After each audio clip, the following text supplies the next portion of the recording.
Hello viewers, welcome back to my channel. In this video, I like to show you how to send voice messages in Instagram. Let's have a look. First, tap on Instagram app and open it. Make sure your Instagram app up to date. Tap on message icon at the top right corner.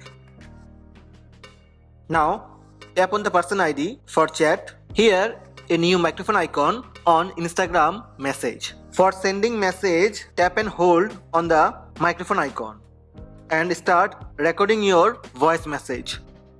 When you stop holding that microphone icon, it will automatically send voice message to your friend. So in this way, you can send voice messages in Instagram. Hope this video help you. Please subscribe my channel by tap on red subscribe button. Also tap on bell button to receive notifications about all new videos. Thank you. Thank you for watching.